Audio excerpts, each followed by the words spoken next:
Hi ಎಲ್ಲರಿಗೂ, ಹೇಗಿದ್ದೀರಾ? ಎಲ್ಲ ಚೆನ್ನಾಗಿದ್ದೀರಾ ಅಂದ್ಕೋತೀನಿ. ನಾನಿವತ್ತು ತುಂಬಾ ರುಚಿಯಾದ ಹಾಗೆ ಸುಲಭವಾದ ಕರ್ಬೂಜ ಹಣ್ಣಿನ ಜ್ಯೂಸನ್ನು ಹೇಗೆ ಮಾಡೋದಂತ ಹೇಳಿಕೊಡ್ತೇನೆ, ನೋಡುವ ಬನ್ನಿ.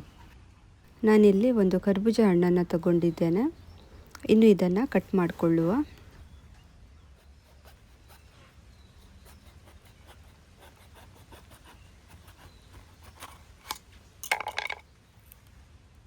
ಇನ್ನು ಇದರ ಒಳಗೆ ಇರುವ ಸೀಡ್ಸನ್ನು ತೆಗೆದು ಪಲ್ಪನ್ನು ಸಪ್ರೇಟ್ ಮಾಡಿಕೊಳ್ಳಿ.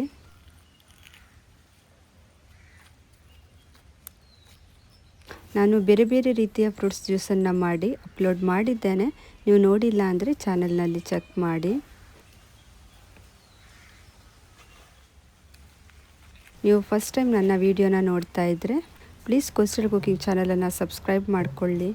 ಇನ್ಸ್ಟಾಗ್ರಾಮ್, ಫೇಸ್ಬುಕ್ ಪೇಜ್ನಲ್ಲೂ ಕೂಡ ಫಾಲೋ ಮಾಡಿ ಸಪೋರ್ಟ್ ಮಾಡಿ.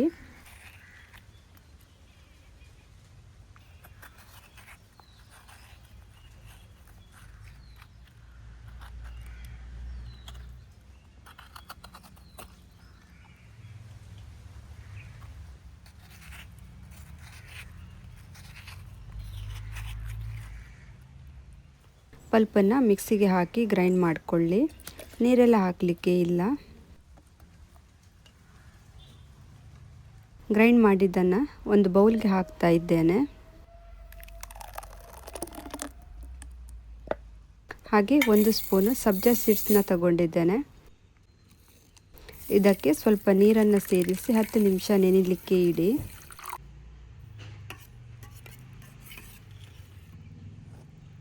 ಹಾಗೆ 1/4 ಕಪ್ನಷ್ಟು ಸಾಬುದಾನನ ತಗೊಂಡಿದ್ದೇನೆ. ಇದನ್ನು ಸ್ವಲ್ಪ ಹೊತ್ತು ನೆನೆಸಿ ಬೇಯಿಸ್ಕೊಳ್ಳಿ. ಡೈರೆಕ್ಟ್ ಬೇಯಿಸಿದರೆ ತುಂಬ ಟೈಮ್ ತಗೊಳ್ಳುತ್ತೆ. ಸ್ವಲ್ಪ ನೀರು ಹಾಗೆ ಸಾಬುದಾನನ ಸೇರಿಸಿ ಟ್ರಾನ್ಸ್ಪರೆಂಟ್ ಆಗೋ ತನಕ ಬೇಯಿಸ್ಕೋಬೇಕಾಗುತ್ತೆ.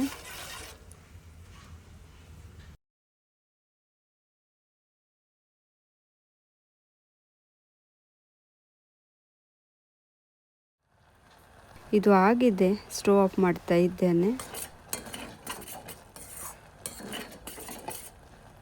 ಹಾಗೆ 2 ಸ್ಪೂನು ಕಸ್ಟರ್ಡ್ ಪೌಡರನ್ನು ಹಾಕ್ತಾ ಇದ್ದೇನೆ.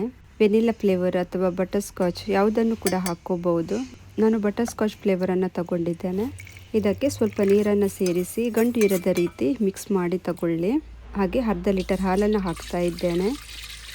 ಇದನ್ನು ಕುದಿ ಬರಲಿಕ್ಕೆ ಇಟ್ಕೊಳ್ಳಿ.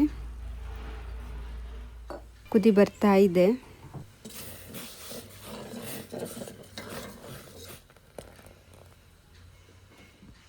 ಇದಕ್ಕೆ ಸಕ್ಕರೆನ ಹಾಕ್ಕೊಳ್ಳಿ. ಸಿಹಿ ಎಷ್ಟು ಬೇಕು ನೋಡಿ ಹಾಕ್ಕೊಳ್ಳಿ.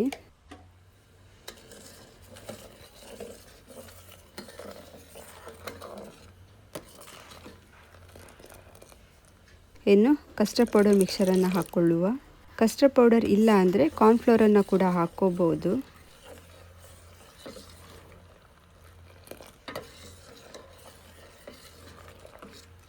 ನೋಡಿ, ಈ ಥರ ಸ್ವಲ್ಪ ತಿಕ್ಕಾದರೆ ಸಾಕು. ಸ್ಟವ್ ಆಫ್ ಮಾಡ್ತಾ ಇದ್ದೇನೆ.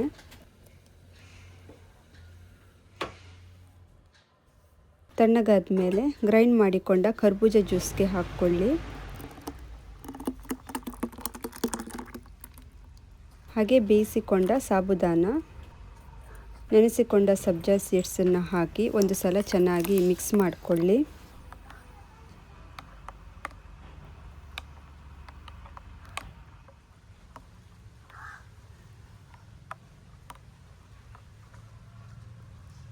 ಮಿಕ್ಸ್ ಮಾಡಿ ಆದಮೇಲೆ ಫ್ರಿಜ್ನಲ್ಲಿ 1 ಗಂಟೆ ಇಡಿ. 1 ಗಂಟೆ ಆಗಿದೆ. ಮಿಕ್ಸ್ ಮಾಡಿ ಸರ್ವ್ ಮಾಡಿಕೊಳ್ಳಿ.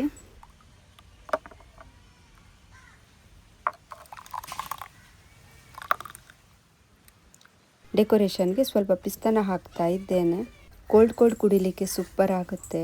ಖಂಡಿತ ನೀವು ಸಹ ಈ ರೆಸಿಪಿನ ಟ್ರೈ ಮಾಡ್ತೀರಾ ಅಂದ್ಕೋತೀನಿ. ಇವತ್ತಿನ ರೆಸಿಪಿ ನಿಮಗೆ ಇಷ್ಟ ಆಗಿದೆ ಅಂದ್ಕೋತೀನಿ. ಇಷ್ಟ ಆದರೆ ಪ್ಲೀಸ್ ಒಂದು ಲೈಕ್ ಮಾಡಿ, ನಿಮ್ಮ ಫ್ಯಾಮಿಲಿ ಫ್ರೆಂಡ್ಸ್ಗೆಲ್ಲ ಶೇರ್ ಮಾಡಿ. ಹಾಗೆ ಸಬ್ಸ್ಕ್ರೈಬ್ ಮಾಡೋದನ್ನು ಮರಿಬೇಡಿ.